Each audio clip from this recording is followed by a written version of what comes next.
নমস্কার। একটি ধর্মীয় সম্প্রদায় বা জাতি যে হাজার হাজার বছর ধরে সারা বিশ্বে অত্যাচারিত, নিপীড়িত, শোষিত, নিহত ও উদ্বাস্তু হয়ে ঘুরে বেরিয়েছে তা ইতিহাসে এক বিরল। এমনই এক জাতির কথা আজ আমি বলবো। Investment in knowledge page the highest dividend, এই মন্ত্রটিকে সঙ্গী করে একটি জাতি যারা হাজার হাজার বছর ধরে মার খেয়ে এসেছে, তারা আজকে নিজেদের কোন চূড়ান্ত জায়গায় নিয়ে পৌঁছেছে, তারা সেই জাতি হলো ইহুদি জাতি, যাদের কথা আজ আমি বলতে বসেছি।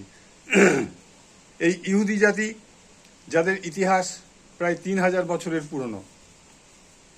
তাদের পূর্বপুরুষ আব্রাহাম, যিনি তার সাঙ্গপাঙ্গদের নিয়ে মেসোপটেমিয়া অঞ্চল থেকে এই ইসরায়েল এবং ফিলিস্তিন এলাকায় এসেছিল, কিন্তু পরবর্তীকালে মিশরের দাসত্ব এবং রোমানদের আক্রমণ এবং অত্যাচারে আবার তারা গোটা পৃথিবীময় উদ্বাস্তু হয়ে ছড়িয়ে পড়ে।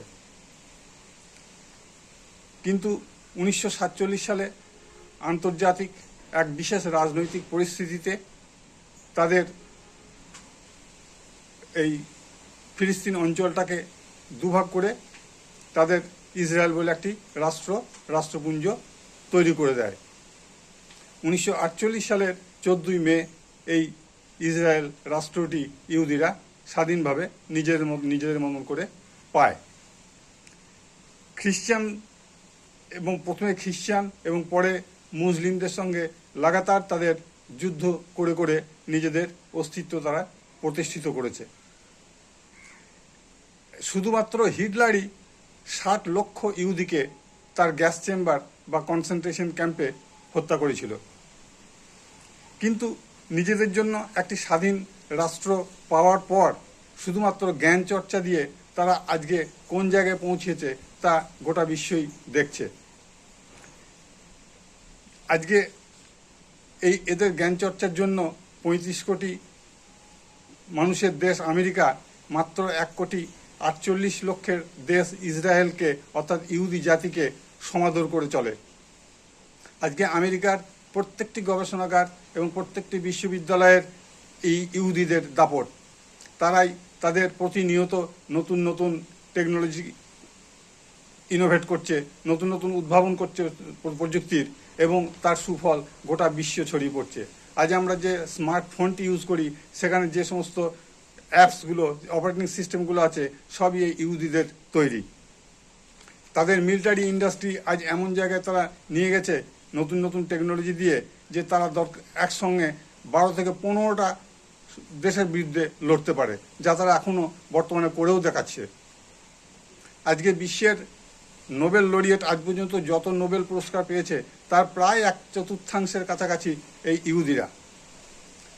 একটি এই দেশ কিভাবে নিজেদের উন্নতি করে তা তারা শৈশব থেকে তাদের প্রতিটি ছেলেদের কম্পালসারি আধুনিক উন্নত শিক্ষা ব্যবস্থা মাধ্যমে তৈরি করে, এবং কিশোর বয়স থেকেই তাদের কম্পালসারি মিলিটারি ট্রেনিং নেওয়ায়। তারা বুঝে গেছে যে সামরিক শক্তি হোক বা প্রযুক্তিগত শক্তি হোক, শক্তিশালী না হলে এই পৃথিবীতে টিকে থাকা সম্ভব নয়, কারণ তারা মার খেয়ে খেয়ে আজকে এই জায়গায় পৌঁছেছে। ভারতীয় উপমহাদেশে যে সমস্ত মুসলমানরা তাদের এই ইহুদিদের তৈরি, ইহুদিদের উদ্ভাবিত প্রযুক্তি দুহাত ভরে ব্যবহার করছে, তারাই আবার সারাদিন এই ইহুদি বা ইসরায়েলদের গালিগালাজ করছে। এটা সেই বাজারে যখন হাতি বেরোয় তখন পিছনে কুত্তারা যেমন ঘেউ ঘেউ করে, ঠিক সেই রকম পরিস্থিতি। আজকে তাদের অবস্থা কোনখানে, আর ইহুদি জাতি উন্নতির কোনখানে নিজেদের নিয়ে গেছে। তাই উন্নতির পথ এই অন্ধ ধর্ম বিশ্বাস করে নয়, বরং আধুনিক জ্ঞান চর্চা করেই সম্ভব, সেটা তারা পদে পদে ইহুদিরা প্রমাণ করে দিচ্ছে। আজ তারা পৃথিবীতে পথপ্রদর্শক হিসেবে নিজেদের উপস্থাপিত করেছে। একসময়ে যে বিশ্ব তাদের ঘৃণার চোখে তাদের অত্যাচার করেছে, আজকে সেই বিশ্বই তাদের সম্মানের আসনে বসাতে বাধ্য হয়েছে। ধন্যবাদ।